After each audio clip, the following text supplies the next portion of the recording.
Good afternoon, everyone. I want to welcome you to the May 12th meeting of the Sacramento Regional Transit Board of Directors. Director Rodriguez will be attending as an alternate for Director Cerna. And I'd like to have our clerk do the roll call so we can establish a quorum and read the Metro Cable replay statement as well. Okay, Director Brewer, Present. Director Budge. Director Dickinson is absent. Director Hume is absent. Director Kennedy. Here. Director Maple.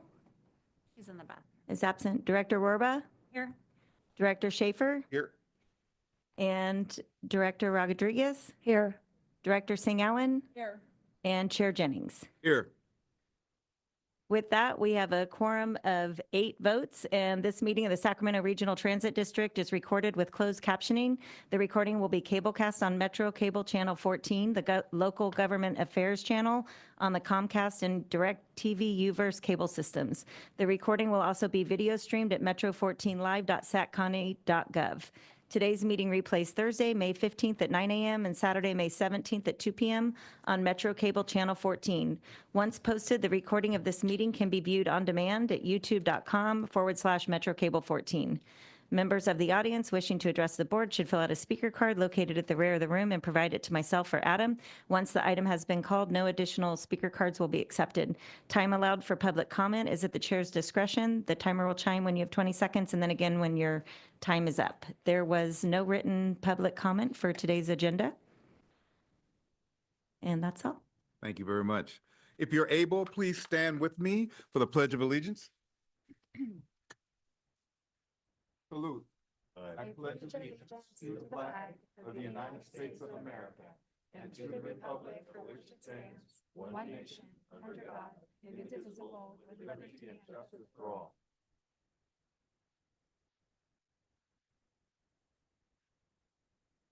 Okay, we have an incredible crowd here tonight, and I am excited that you are here. Thank you for coming. I'd like to, it has been requested that we change the agenda to hear item 3.1 first. Are you guys okay with that? Yes. Okay, good deal. All right, so 3.1 is the employee and retiree recognitions. These are recognitions for the first quarter of 2025. And Shelley Valenta will present this item.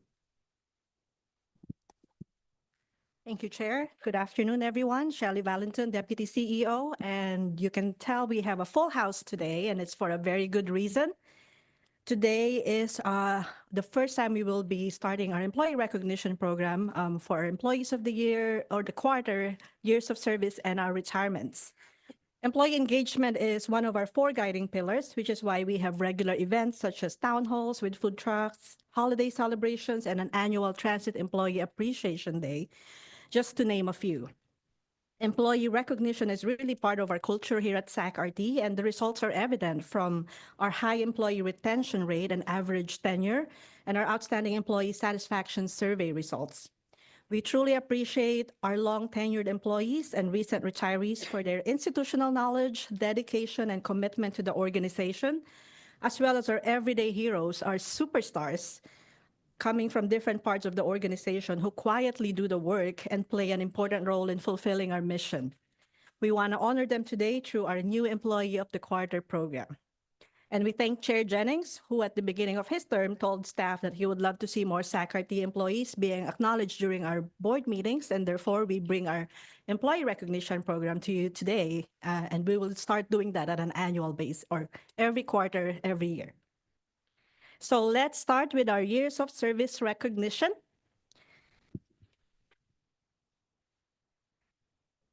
Okay, so we actually celebrate milestones from 5 years of service onwards, but tonight, in the interest of time, we would like to recognize employees with 20 years or more of service, starting with January of this year. And if we can please have Chair Jennings, Vice Chair Singh-Allen, and Henry up to the front right here to have the recognition plaque and a picture with our employees, as we call them name. That'll be great. Do you mind standing right in front of the dais, please?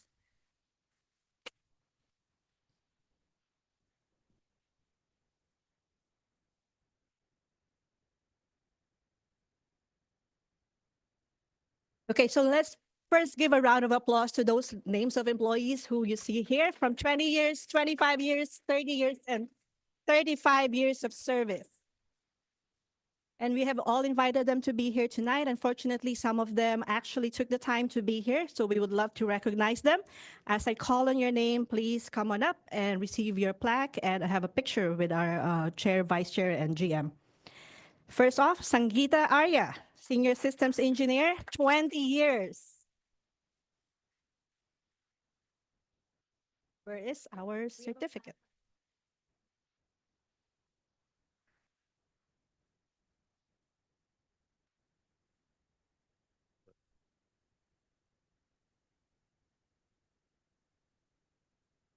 We'll have a group picture afterwards. Congratulations, Sangeeta.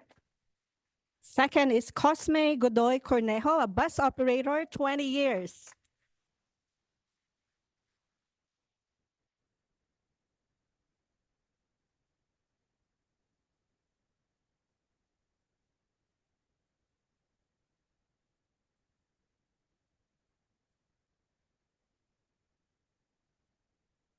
Congratulations. Next is Mike Fitzpatrick, Director of Scheduling, 25 years.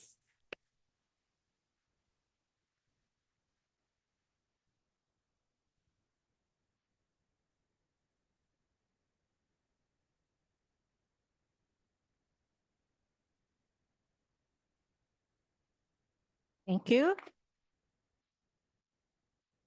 Then we have Joe Pagliaroni, Senior Grants Analyst, 20 years.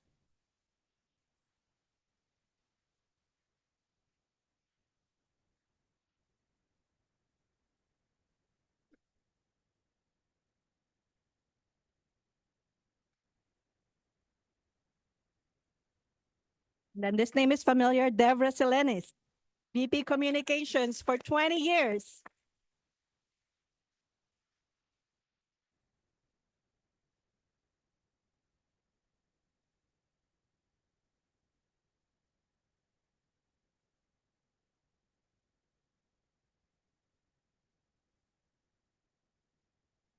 I'm not sure if she made it. Jacqueline Whitaker for 20 years. Is she here? Awesome. Bus operator for 20 years.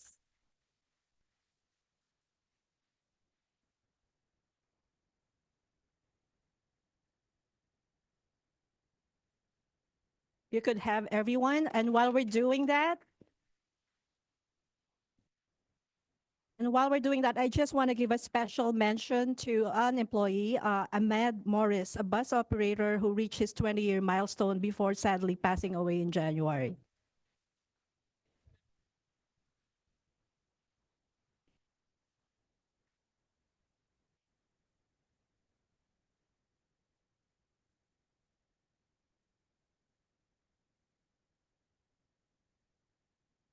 Thank you. So if you could please stay there, Vice Chair Singh Allen and Director Jennings, we have our retirement recognitions too.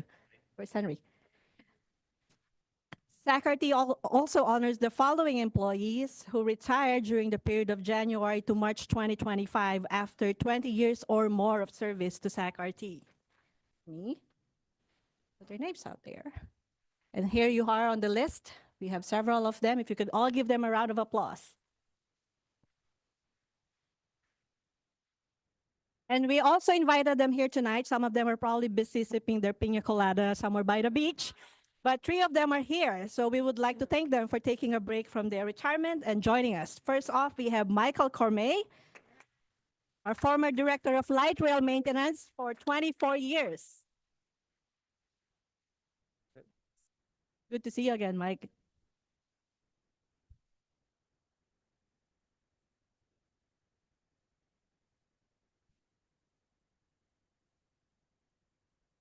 Congratulations. Next off, Danai Lambert, Light Rail Transportation Supervisor, 21 years.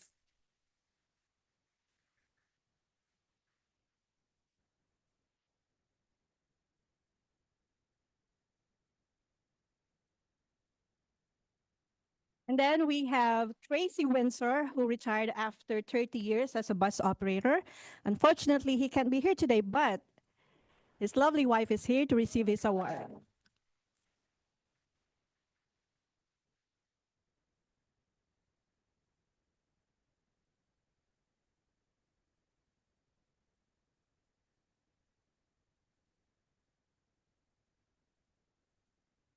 Congratulations, Wendell. And I have someone who just told me that unfortunately he retired last year. We started our count from January, but I want to recognize him because he's here. Adam Ellis retired after 26 years in July last year.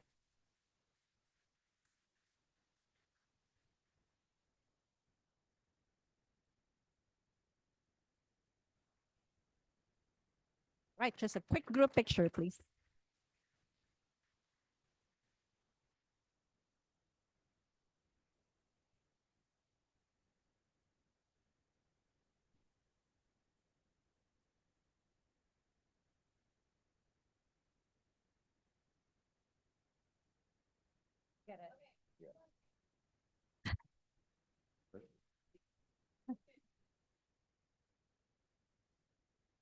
Thank you. We still need you, Chair and Vice Chair. Give us 1 minute. There's one more round. For our final recognition, I am pleased to present our first ever Employees of the Quarter. SACRT launched this program to recognize and celebrate outstanding employees who consistently demonstrate exceptional performance, embody SACRT's core values, and make a meaningful impact on both the workplace and the communities that we serve. After a rigorous nomination and selection process, each quarter, one employee from the following categories is selected: administrative employees, operators, and maintenance and facilities employees. The employees of the quarter will qualify to be selected as one of our 2025 Employee of the Year coming up. And here are employees of the quarter for the period January to March 2025, starting off with our administrative category, Brenda Lyman. And here to present is Jason with Wendy Mutong.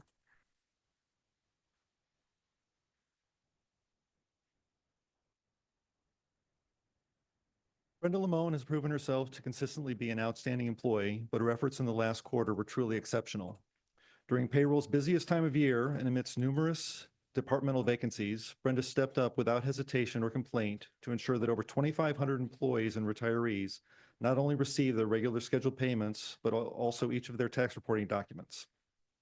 She works hard to maintain good relationships with her peers and collaborative processes throughout the organization. She is respectful and understanding when communicating with others, even when dealing with escalated matters. She strives not only to do her best, but to also help others operate in the spirit of excellence. We are all very appreciative of her efforts. So it is my pleasure to present for recognition as Administrative Employee of the Quarter, Brenda Limon, Payroll Analyst Finalist. Payroll Analyst Finalist.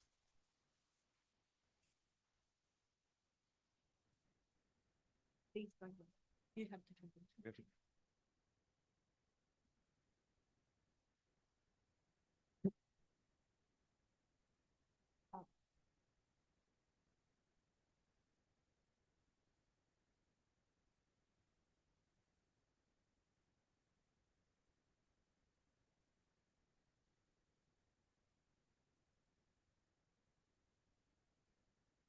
For the category of operators, we have Elk Grove Bus Operator Benjamin Levy, and here is Blanca Arojo and Connie Dumas presenting. Okay. Benjamin Levi is an Elk Grove operator that shows up early every day, ready to go with a great attitude. He consistently steps up to help new hires, offers support without being asked, and looks for ways to improve our experience for both his coworkers and our riders. One of the things that stands out about Benjamin is how solution-oriented he is. He just doesn't point out problems. He finds ways to fix them, whether it's creating quick references cards with customer service and app information for passengers, or making flashcards to help new hires log into our systems. He's always thinking ahead and looking for ways to make things better. Thank you, Benjamin, for all that you do. This recognition is well-earned and well-deserved.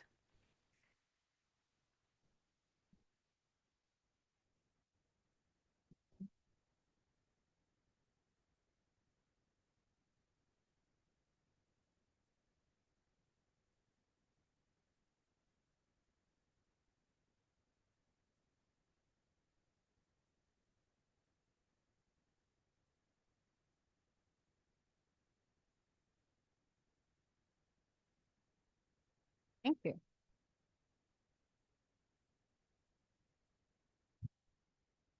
The final category, our maintenance and facilities employees winner is rail maintenance worker Pao Lor.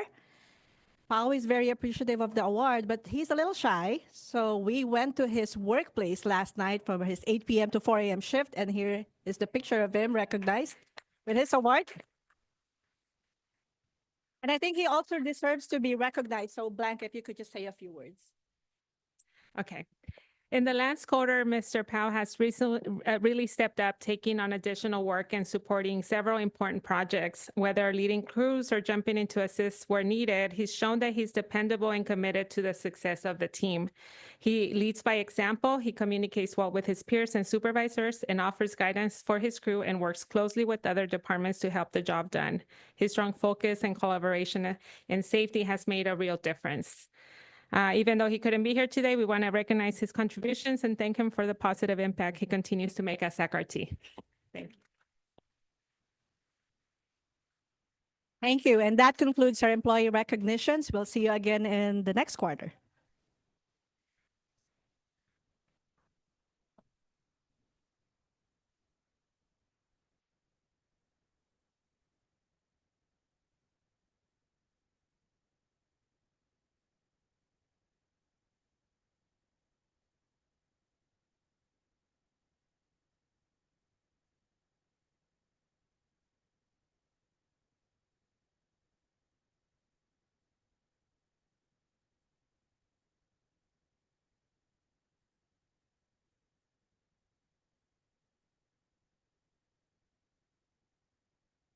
And Chair,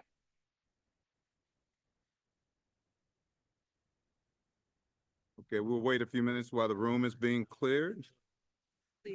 just one public comment on that. Helen wanted to do public comment on that.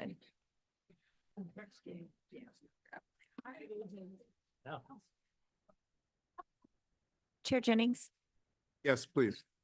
there was one public comment from Helen O'Connell on that item. Okay, let's have that public comment, please. Helen, how are you doing tonight? Hi.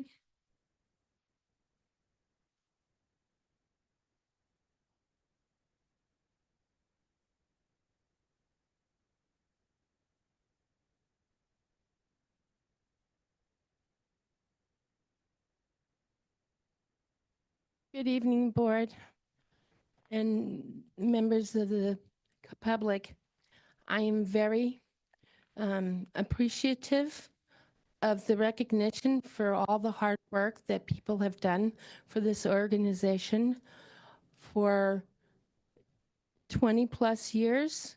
They have been reliable and helpful, and I especially want to thank the people that are on the front lines, like the operators. It is important, and I'm very glad to see that the board has prioritized recognition of their staff in different departments, because if you don't tell us, we don't know. So I'm just glad that we were able to recognize these people in this way today. Thank you. Thank you. Thank you. How true a statement that is. If you don't tell them, we won't know. So I'd like to open it up to the directors for any comments on this item. I do. I just want to commend the leadership for recognizing individuals who give so much to an organization, and for the investment that is made from RT into these individuals. I think it says a lot about being a great place to work. And I mean, these people have worked here a long time, and so I commend you for that. Fantastic. And same. So I won't belabor it, but I completely agree. And I just really want to thank you, Chair and Vice Chair, for making this a priority, because I think putting in 20 or 30 or 35 years, as I saw in there, it means a lot to this organization and to this community. But it's important that we also show them that we care. So thank you for doing that. Absolutely. Others? I see you. I got a thumbs up. Okay. I think this is one of the most important things that we can do as an organization.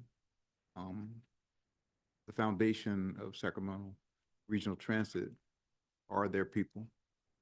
And the more we invest in the people, the more return we get back. And so everyone that came up, I looked at the smile that was on their face and the joy that was in their heart. And I grabbed a little bit for myself and for all my colleagues. And so I hope that they were appreciative of what we've done. And if there's more that we can do in order to honor and recognize, please let us know. But Henry, to you and your staff, great job. This is our first. It will not be our last. All right? Good. All right, we will move to the consent calendar, item number 2.1 through 2.11. Consent? It's been moved in seconds. Are there any? Oh, wow thing. Okay. Sorry about that. Reminder, that's the phone. Are there any director questions, public comments, or director comments? Are there any public comments? We have Jeffrey Tardagia on item 2.6.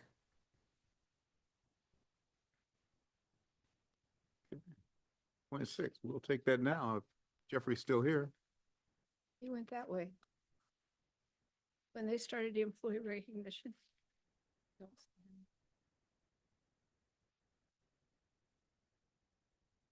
Okay, there's Jeffrey Tardagia is no longer here. Okay. So no other public comment? No other public comment. All right, with that, all in favor of moving the item forward? Aye. Oppose, abstain? We are unanimous as a board. All right. We will now move to item 4.1. And would the clerk please announce the item? Okay, at this time, we will open the public hearing. We have item 4.1, public hearing preliminary fiscal year 2025-2026 operating and capital budgets. We will accept public comment on the Sacramento Regional Transit District preliminary FY 2025-2026 operating and capital budget, and then have a motion to continue the public hearing to June 9th of 2025. And Jason Johnson is here to present this item. Good afternoon, Chair Jennings and members of the board. Today, staff is presenting a draft balanced budget for fiscal year 2026 for your consideration. Some of the strategies and assumptions that guided the budget process. Some of the strategies and assumptions that guided the budget process are the services are budgeted without reductions. And despite half of the transit agencies nationwide facing potential service cuts, we are doing so. The budget will support strategic priorities of customers first and business optimization. We also have SB 125 and flexible federal funding being used to close budget gaps. There are also no reductions to staff plan for fiscal year 26 and no fair rate adjustments. The fiscal year 26 budget is relatively flat compared to 2025, with an overall decrease of approximately $725,000. Salaries and benefits typically increase by about 5% annually. However, that increase is only 0.6% this year, in large part due to the projected savings of approximately $9 million from the transition of Smart Ride to SAC-RT Flex. Decreases in LTF and SB 125 revenues were offset by increases in fare revenues and returns on investments, with flexible federal funds used to close the remaining budgetary gap. I also want to note that our credit rating with Moody's was recently reaffirmed as A2, and while not directly impacting our investment returns, which are projected to increase by approximately $2.5 million next year, it does help with our overall financial position. These charts show a slightly different breakdown of the revenues by funding source. Of significance is the exhaustion of the last of the COVID-19 relief funds, with a final $7.8 million expended in fiscal year 2025. We also see the reduction in state assistance with less LTF and SB 125 funds available in fiscal year 26.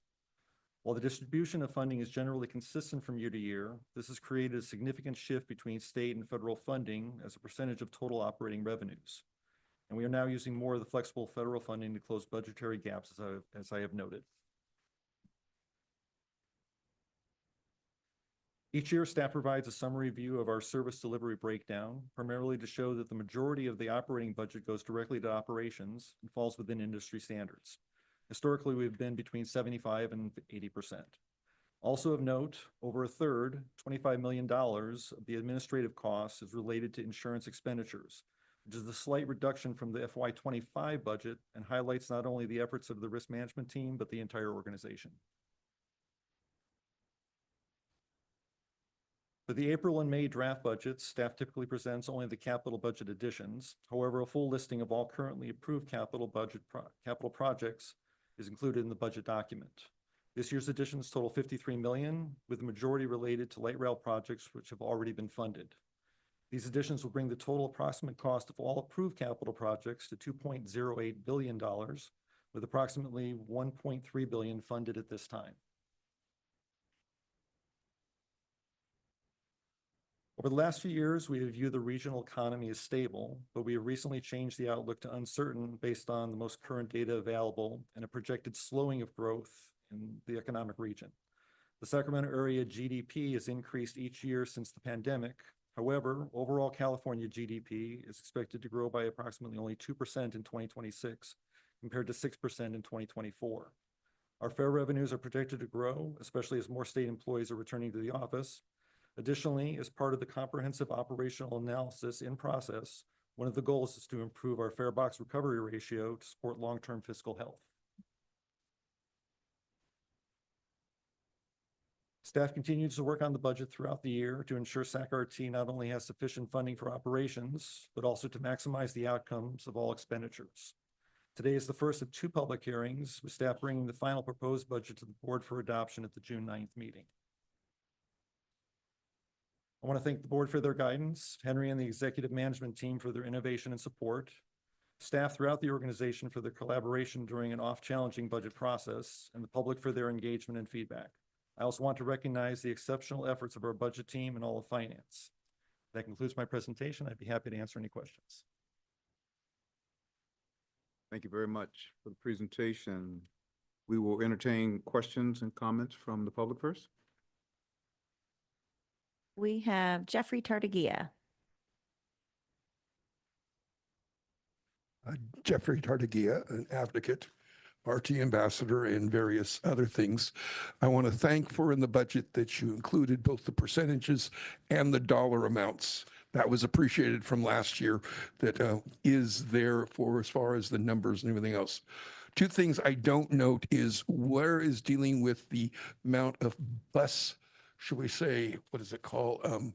Shuttle services. I believe it's somewhere included in the budget, but where that line item is at, because you've had to use, i.e. today, you had to use a bus bridge from 13th Street out to Sac Valley Station. How often that goes on, and what is the total amount that is that in the budget? I know it's not significant, but it's repeatedly, and I think for the purpose of the comprehensive overview, it would be helpful to have those numbers available and out there. The other thing I observe and see is you've included, as far as operational budget, and now the $2 billion estimate for the capital budget. You said the operational budget was $200 million. Is that correct? I'm sorry, I may have missed that in what I observed over your slides. Anyway, that's my questions. Just to be clear, the operational budget sits at about $267 million right now.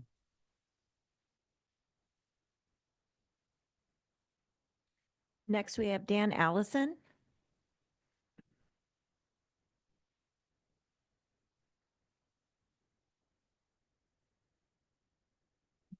Good afternoon. Dan Allison speaking on behalf of Sacramento Transit Advocates and Riders, STAR. We have several comments about the budget. One is the staff report contains information that we think should be in the budget document, not just in the staff report. The budget should be upfront in the document, not at the end. It doesn't even start until halfway through the document. So somebody looking at it would wonder, is this a budget or not? The state and local revenue really needs to be broken out by local and state separately. In the graphic just presented, it is broken out, but it's not broken out in this budget. Measure A is critically important, both to SACRT currently, and also for the potential for a new transportation sales tax measure. And to not call it out as separate from state seems to me to be a mistake. Fare revenue should be separated out by fare box recovery versus all the other income sources that relate to fares. A question that all of the advocacy organizations continually ask is it worth collecting fares? How much are we getting? How much is it costing? We can't answer that question from the budget. We believe that it's critical in setting the direction for SACRT to know how the different major services compare to each other with expenditures and incomes. Fixed route bus service, light rail, flex, and SACRT Go. There's no information in this budget document that indicates anything about how those services compare. And we last year made a number of suggestions to staff about things that would help the public understand. And unfortunately, this abridged document or preliminary document is the same, basically the same as last year. We realize a lot more information shows up in the final budget. Thank you. Thank you, sir. Next, we have Coco Cocazella.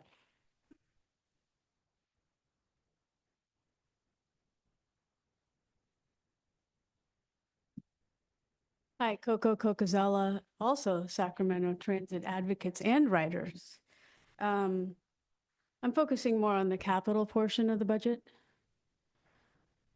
And as I read it over, well,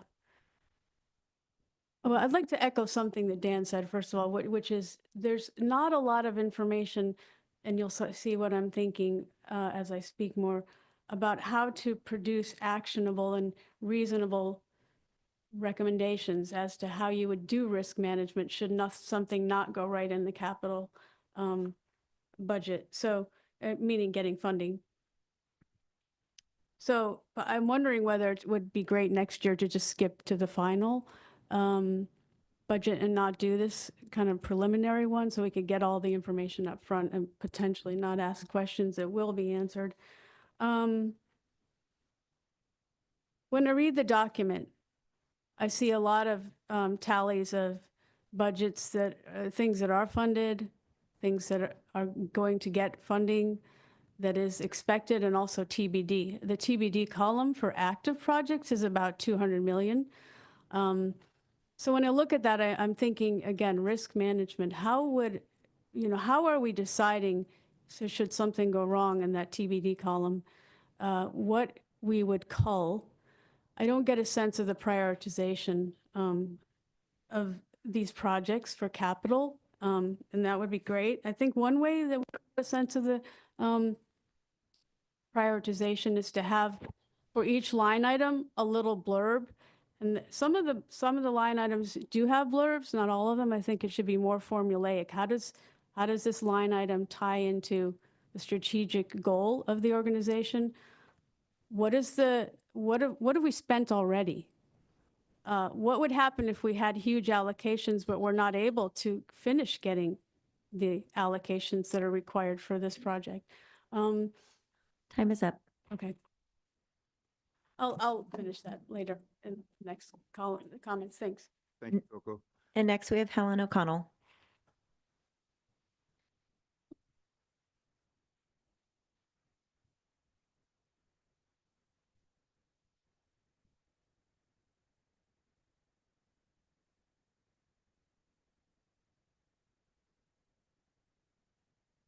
Good evening again. I've been thinking about this a lot because, like I've mentioned to the board before, the capital projects are wonderful. Henry has done a very good job of bringing in large sums of money to build up infrastructure. But as we've seen, we have good employees. We have people that care. It becomes very difficult to deal with situations when people that work hard are not compensated at the rate that they should be. A lot of the different union organizations that are in RT. They say, our part needs this much, our part needs that much. I really think that we should have across the board, if you're working for RT, your benefits packages should be the same, whether you're working for big bus or little bus or round bus, or train. All the employees should have equal, okay? It shouldn't be parted out. And it's difficult to tell in the budget which part goes to which part. So that's my comment. Thank you. You, Helen. That's all the public comment.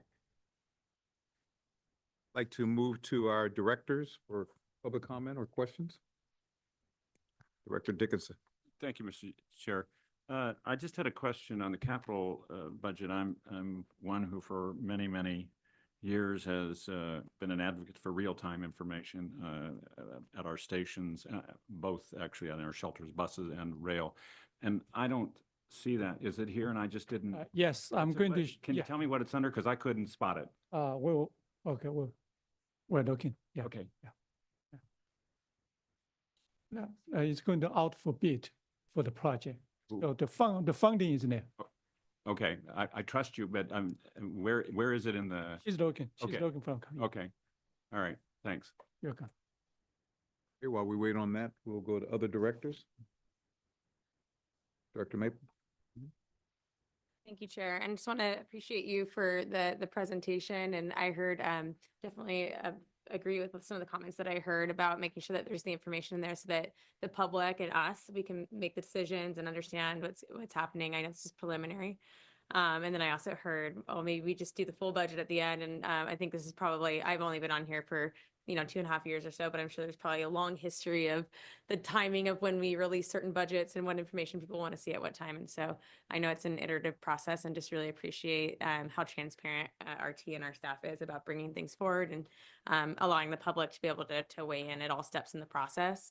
And so just take that always as we appreciate the feedback and we really do want to implement it, make sure that people can understand. One of the questions that I have is around the projects that are funded and then the gaps. So I know that there's about a $10 million gap for the Sac Valley Station Loop project and then a $9.5 million gap for the Dos Rios station. Do I have those numbers correct? I think that's right.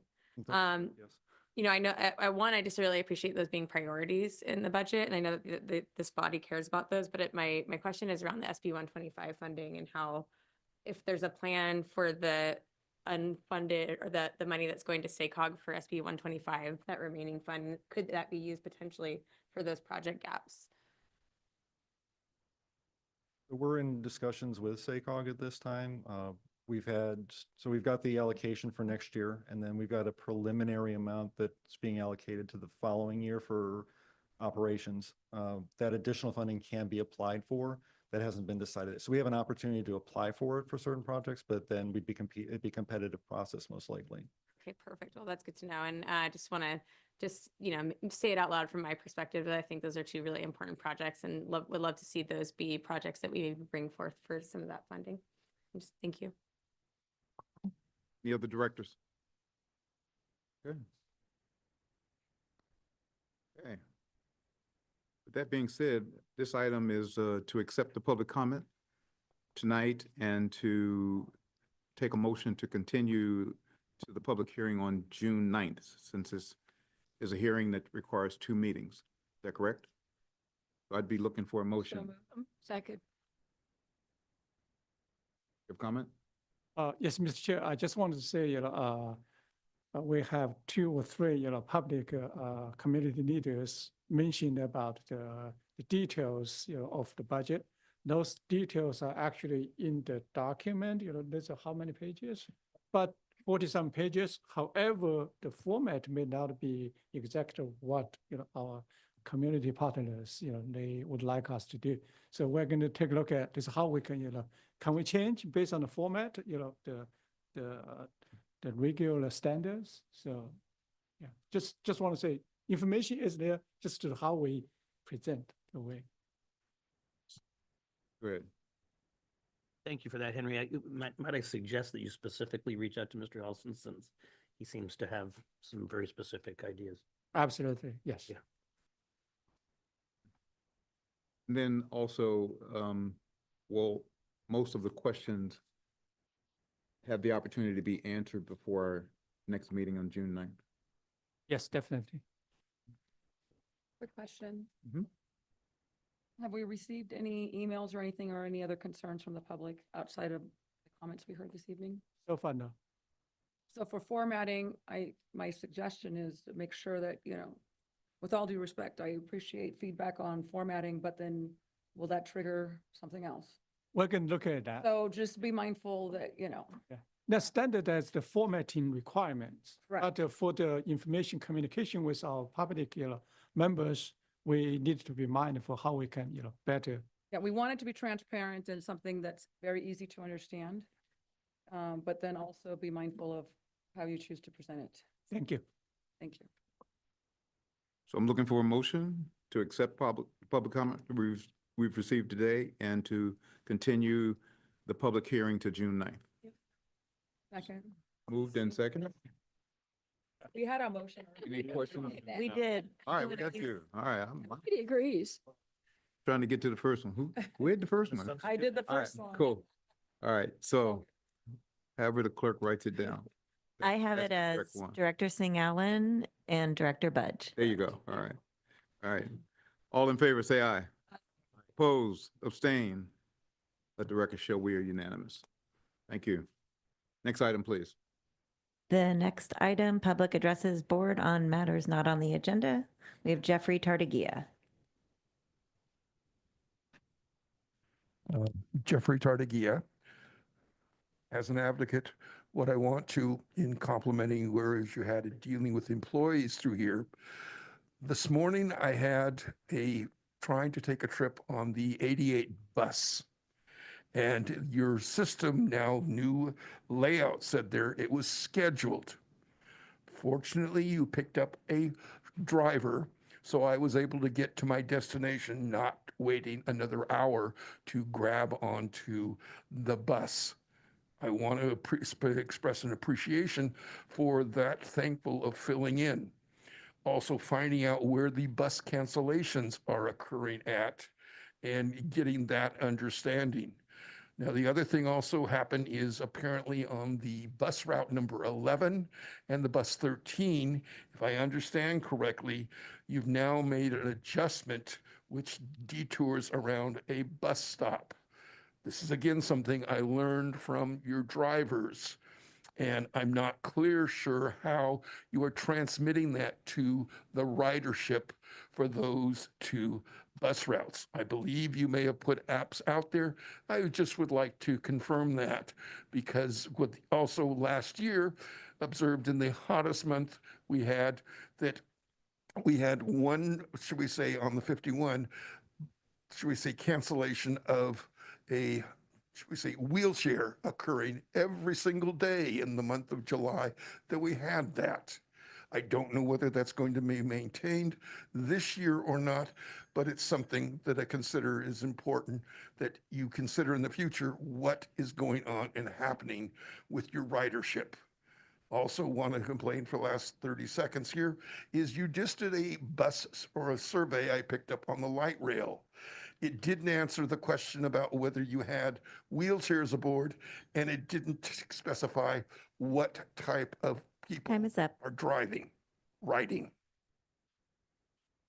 Thank you, sir. Thank you. Other Next public we- comment? Next, we have Janet Kyriakopoulos. And then we have Robert Copeland.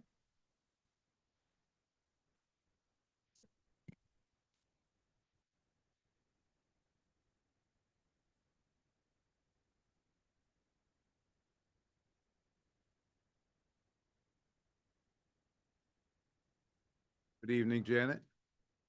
Janet Kyriakopoulos. Janet H. Kyriakopoulos.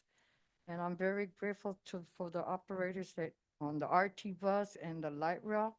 I'm very grateful that I have them because there's sometimes the RT bus, since I got my new leg, sometimes I have a hard time trying to get on the bus, but the drivers are so wonderful for me. They help me to get on the bus and clip me down. And the other thing that I really want to learn is how to take the bus because I live right there off Broadway. I live right there on First Avenue. And then I go to my kidney dialysis on Tuesdays and Thursdays and Saturdays. And I wish I could have a straight ride to get to the DCI because it's just 3 minutes away. And sometimes I don't have a power chair. My power chair is broken, and sometimes I'm struggling with this leg. And I wish I had a straight ride just to take me there.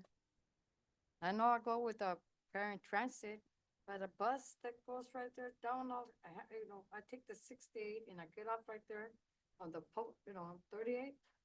I get 68, I get off right there at the disabled, with the McDonald's, and then I walk right to the kidney dialysis right through the back streets.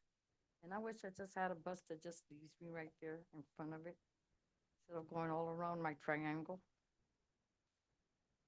I'm grateful that you all are good operators that took care of me from this day. And I've been with the program, but since I've been going to kidney dialysis, I've been missing all the meetings. And I had a free day today to come and thank you all for helping me to pick me up on the day of my rides and put me in that bus and back home I get back. Thank you very much. Thank you for letting your voice be heard. Appreciate you. We have Robert Copeland and then Helen O'Connell. While I was walking to this very meeting, I saw a light rail train across the street. I mean, blocking traffic. That should not happen. I've seen it more than one time like that.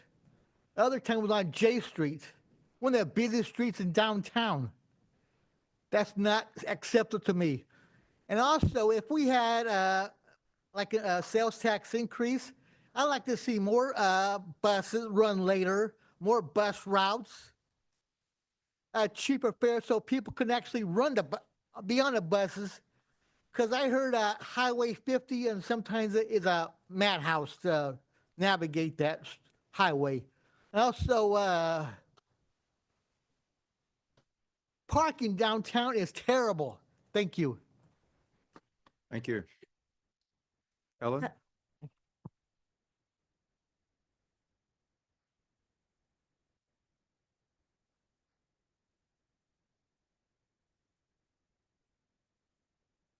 I was made aware that the whole organization is going through kind of restructuring. People have been moved around, and I'm trying to be polite.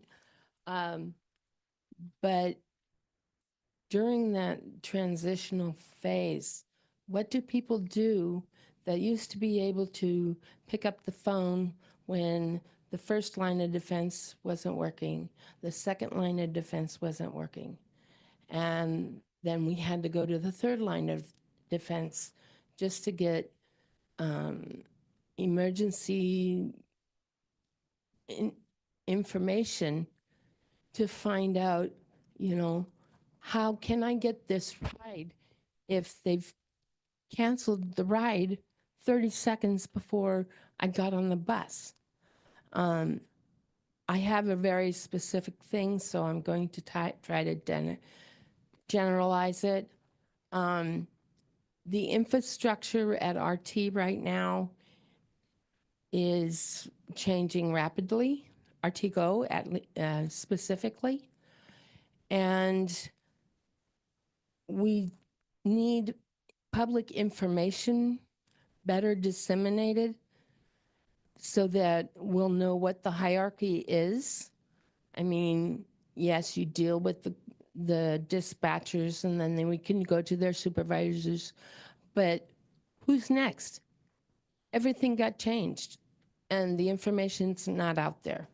So that could be a problem for people that are stuck waiting for RT-GO for 2-3 hours when dialysis patients need to get home a lot sooner. their health is at risk. Thank you. Thank you, Helen. You have somebody speak with her about this? Yes, yes. It'd be helpful. Any more public comment? There's no more public comment. Okay. Then would you present the item in new business on the 6.1? Yes, item 6.1, resolution 2025-05049, denying True View BSI LLC's protest and awarding a contract for pre-employment background investigation services to Employers Choice Online, Inc., DBA Employers Choice Screening / Compliance Training Group. There's no presentation on this item. The information is included in the staff report, and staff is available to answer questions. Okay. Are you looking for any directors with questions on this matter? Looking to my left, I'm looking to my right. Do we have any public comment on this matter? Helen O'Connell.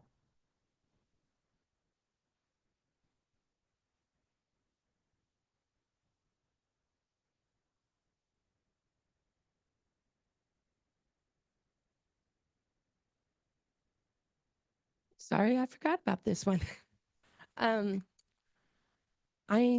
very grateful that you guys are being diligent in doing the background checks and the investigations and taking the best person for the job. But how much are we paying these people to do this process? And could this process be in-house instead of third-party vendor? It appears to me that RT is trying to really cut the bottom line by getting third-party vendors for things that may be able to be handled in-house. And eliminating some of the legal responsibilities of certain things, i.e. The third-party thing with FlexRide. If FlexRide has a problem or somebody gets hit because it's a rear entry vehicle, RT technically is not responsible because it's a third-party vendor. That bothers me.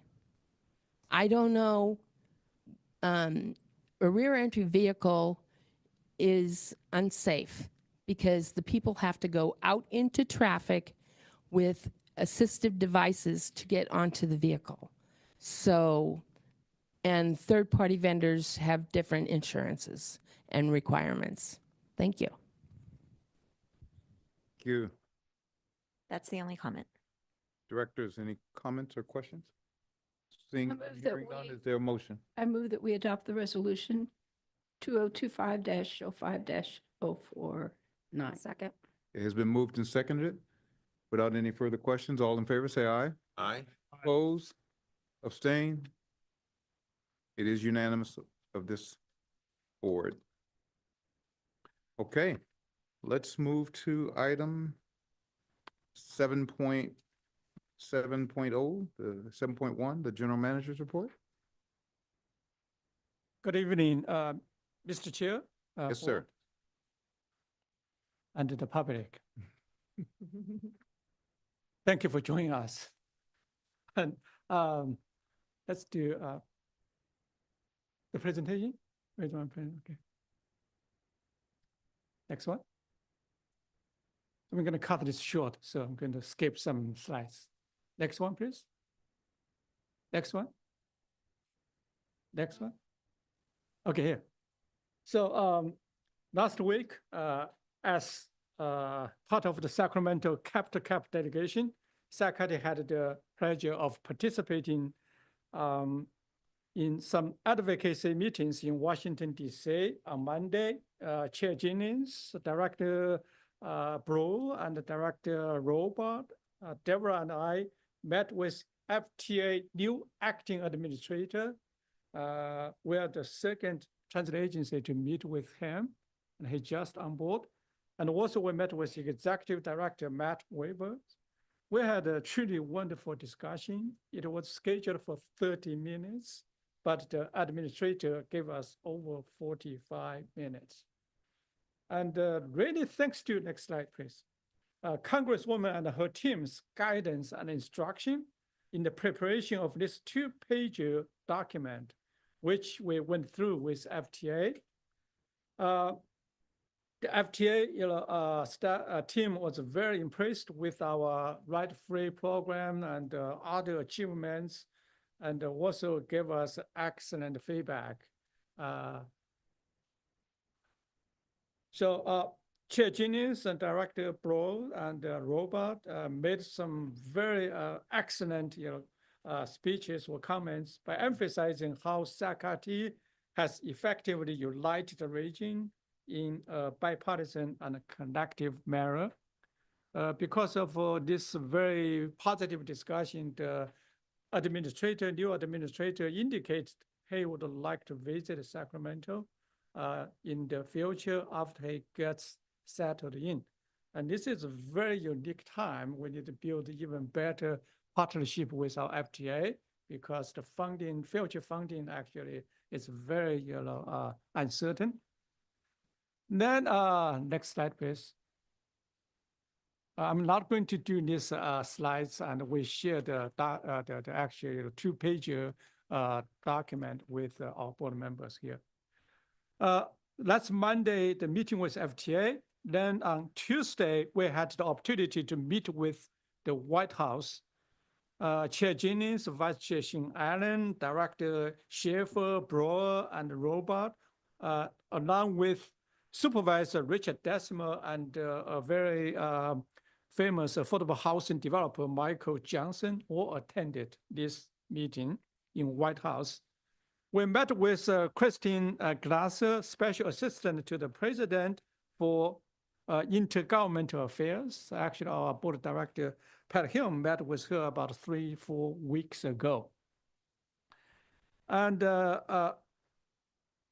Mrs. Glasser actually met us for about 45 minutes and also gave us very positive feedback.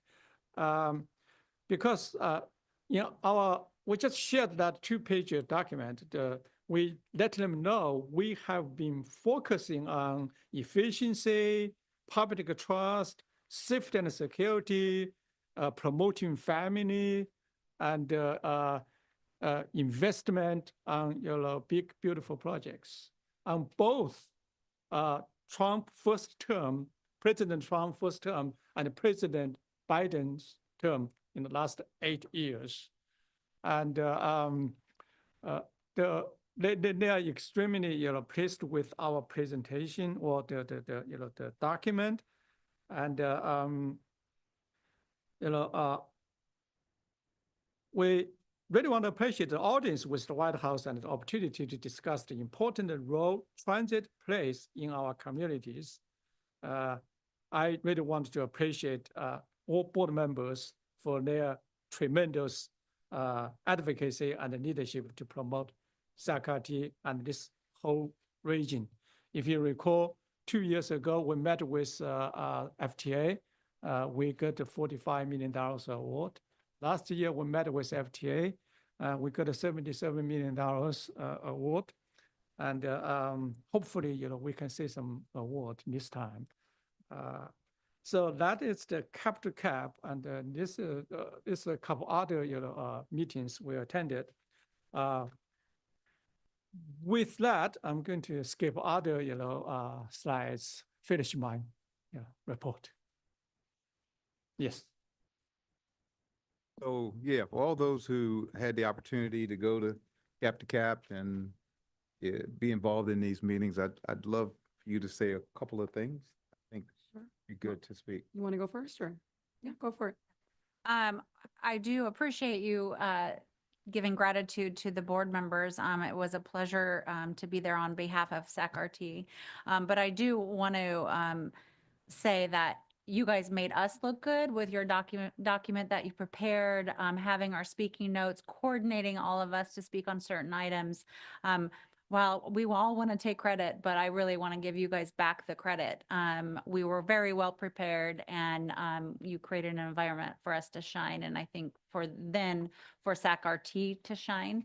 And in that first meeting we had on Monday with Tariq Bakari, did I say that? He was blown away by the Leave Behind, and that really set us up for success for Tuesday's meeting as well. So I appreciate the gratitude, but I want to give the entire staff that worked on these and for everything that SAC-RT has done in the last 10 years. You make it easy for us to represent you. So thank you to you guys.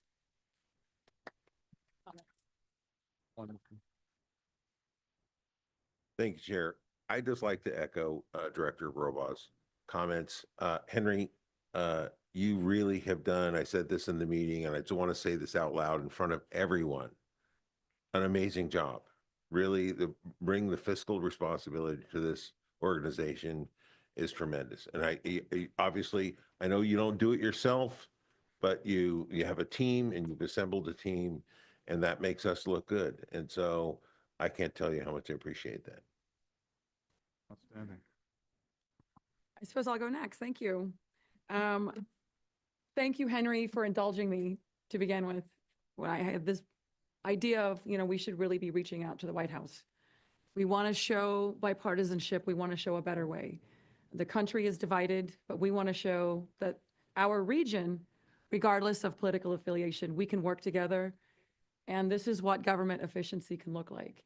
And so thank you for setting up those meetings. I want to thank Devra, I see you over there, putting together those talking points. I know that, you played an instrumental role in there and making sure that all of us had an opportunity to not only showcase, but we also got to bring in sort of our own stories, our own narrative, respective to each region, each city. Chair Jennings, of course, got to show off his Super Bowl ring, which, we didn't have one of those, but it really helped sort of open the dialogue and break those barriers. So this was really an opportunity, honestly, it was for SAC-RT and our region to shine. And the Leave Behind, I will echo the same comments for my colleagues. This really told our story. And the story is that with government efficiency, with collaboration, with the monies that are being spent, very proud of the work that everybody is doing and proud to be a part of this team. I actually lost my voice there because I talked so much for 5 days, a lot of advocacy meetings. But this is truly an opportunity for all of us to shine. And you all made our jobs very easy. It was easy to come over there and tell the SAC-RT story. So thank you, every single one of you who played a role in this, setting this up, to our lobbyists back east, everything. This was seamless and very proud of the work. Thank you. Thank you. Anyone else? Yes, Mr. Brewer. So, no, definitely. I think everyone had said pretty much everything that needed to be said, but I think the story that you're able to help us tell, not only with the collaboration and teamwork as a region, from Folsom, Sacramento to Elk Grove, but also the narrative of building public trust, showing that public trust and having it manifest itself, not only in these meetings, but we're able to sell that to our stakeholders who we were talking to.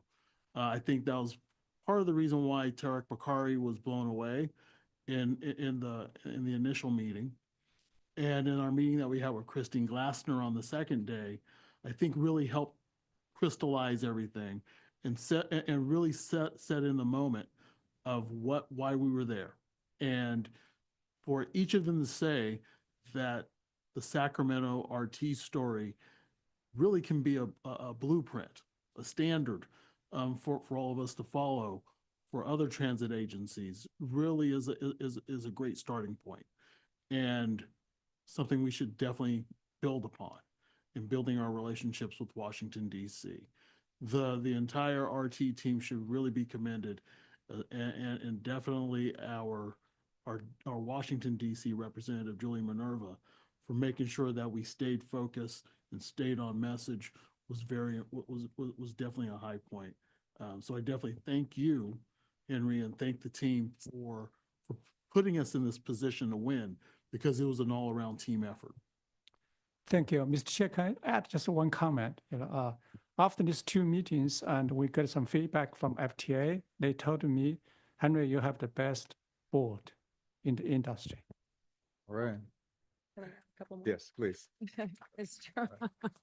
I also want to recognize and thank, because they're not part of the board, Supervisor Rich Desmond, who played a critical role in the advocacy efforts at the White House, and as well as Michael Johnson, who's an affordable housing developer, who was able to really showcase the nexus between transit-oriented developments, affordable housing, and transportation.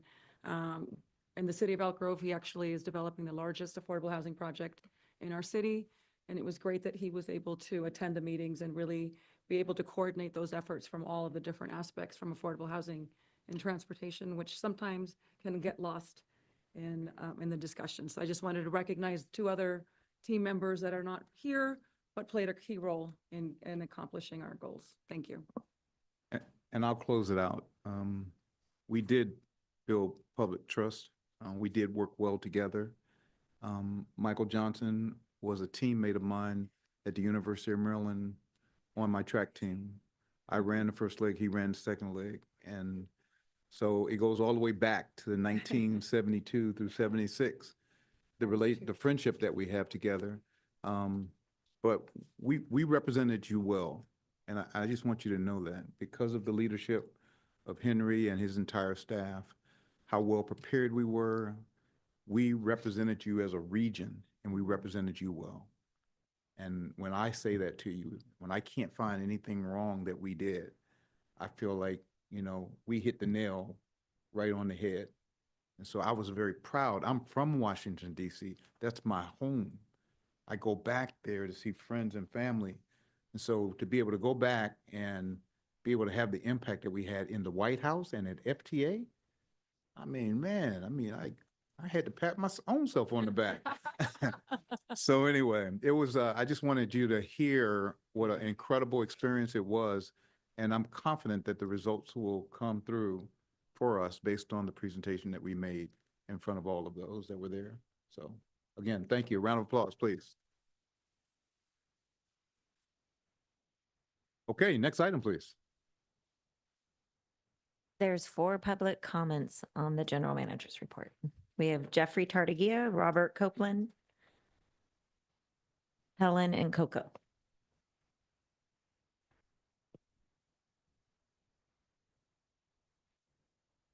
Well, I guess you make me first on this part of public comment. And what I will offer you this is because I'm also a part of trust as well as other.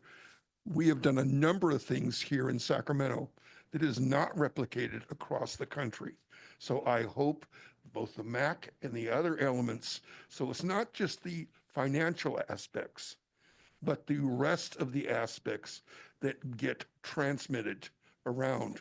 We are very successful on the one front, but we need to keep it all continually put together. There are still flaws that needs to be worked on, and there are still elements that need to be cleared up. I hope some of you go to the public transport or the public transportation of SACOG. That's this Thursday. See, I can't go to that because it conflicts with my legislative committee with California Alliance of Retired Americans. But I will look at it back with the, thankfully, of having YouTube, just like this, just like with other meetings. So, Henry, I expect to meet you tomorrow, and we will see what further things we can come up with to deal with the future. And the other side of it I'll speak of is we need to get not just a sales tax, but we need to really find out how a property tax will fund the operational costs that are needed. Because with $2 billion of projects, that leaves an awful lot of operational costs that are needed. Robert Copeland?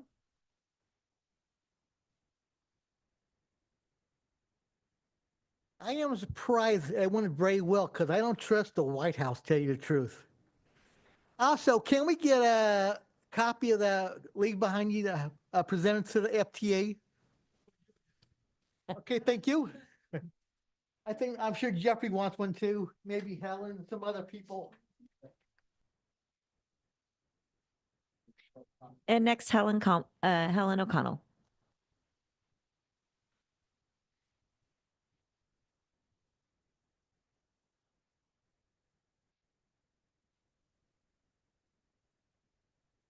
I am glad that Sacramento and the adjacent regions have worked together. It's unusual for public agencies and public servants of different areas to come together for a common goal and actually achieve what they went out to do. So I'm very appreciative that this board has been extremely responsive to the regional needs of this area. And I would like to say that I wish more parts of public service areas would be as well coherent, cohesive as this board has been. That's a very important thing, that everybody's on the same page at the same time. So thank you for everyone that was involved in getting the information coherently across to the people that need to hear it most. I just have one question about the tap and ride. I haven't been able to find a place to send my friends that have discounts, that have to apply or supply information ahead of time, and then to be able to get their discounts when they ride any tap and ride position. I think people should, it should be out there a little more clear. Time is up. And available. Thank you. Coco Cocazella.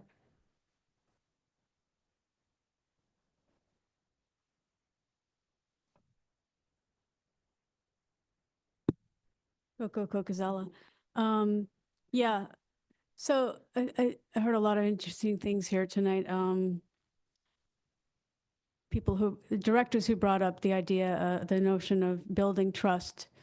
Yes, I think it has affected me as a trust builder to know that we were so well represented at the highest level possible.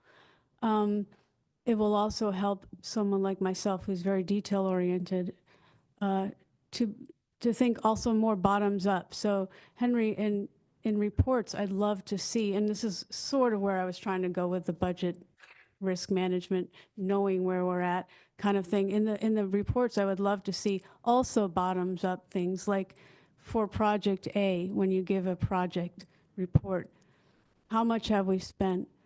What is the value that we've earned? Meaning, how much have we spent and how much work have we done, and did we earn the value that we expected to by this point? What would happen if we didn't get the TBD funding? These types of things may be kind of dry, but they're extremely important to help manage risk. And I think we're going into a world where risk is just mammoth. So, and if we do work together as a cohesive unit, which everyone here is saying, we need to get our hands dirty, our minds dirty in that information space. That's it. Thank you. So, Mr. Chair, Yes, sir. I just want to respond to Coco's, question, as Director Kennedy just told us earlier, we will set up a special meeting with you guys, and let's, talk about all the details. I will, make sure I will be there to answer any questions, from all of you guys. Okay. Well, that's the great thing about having these meetings is we get a chance to understand what we're doing right and then things we can improve upon. And I think what I want you to always know about this board of directors is that we are always here to listen to you because we have 2 ears and 1 mouth. So our objective is to listen twice as much as we talk. So if we don't do that, then we're not representing you well. But we hear you every single time you come here. And we will together develop solutions for whatever you see that's wrong with RT, because we will not live with RT going in the wrong direction. We will change that. And you have that from your chair and from this entire board of directors. We are committed to making the change that we all want to see. We want to get better.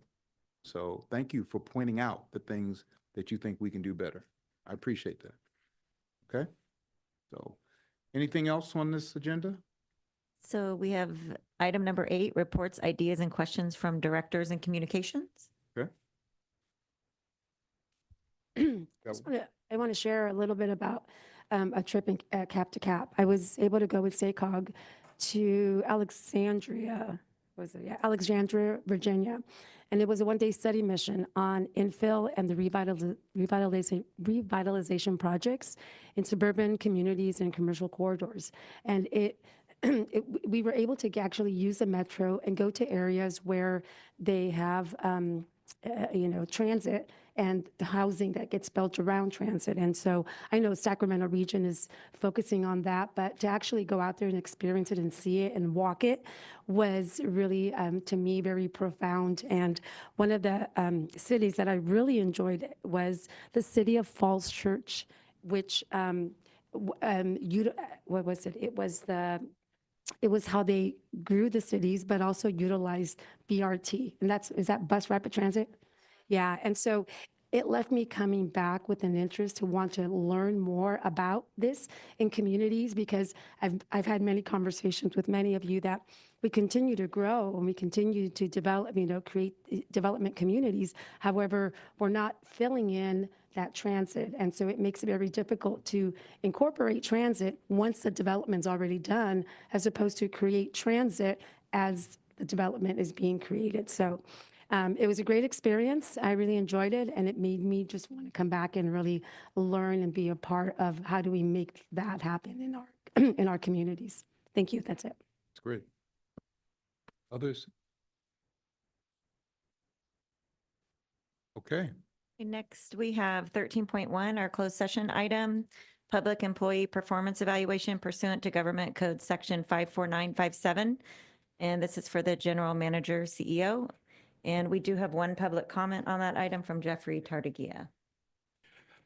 And Well- if I could also ask after Jeffrey's comment if we could ask those not participating in the closed session to leave the room. So we're going to do the closed session in here. My public comment here is, last year when you did this, there were still things that were missing. When you come back with a report, that's probably going to give him another raise because you think he's done an outstanding job. It's the things that are missing for the public, for the ridership, that you really need to focus on and give us back a complete report that just doesn't say, we're giving Henry a raise, but these are the objectives that he's achieved. These are the things that we still need to work on as a board, because you are the board that is supposed to direct and support what is going on and happening. And since I won't be there, I will just look forward to hearing from you report. One of the other comments on this is when you have the other type of reports is acknowledging when they're taking place and where they're taking place, realizing that's not been what's happened in the past. I'm talking about joint power reports, is when they take place, but the public does not. Thank you. Anything else? That's all. Okay. I'm going to announce that there'll be no report out after closed session, and with no further business in front of this board, this meeting is adjourned.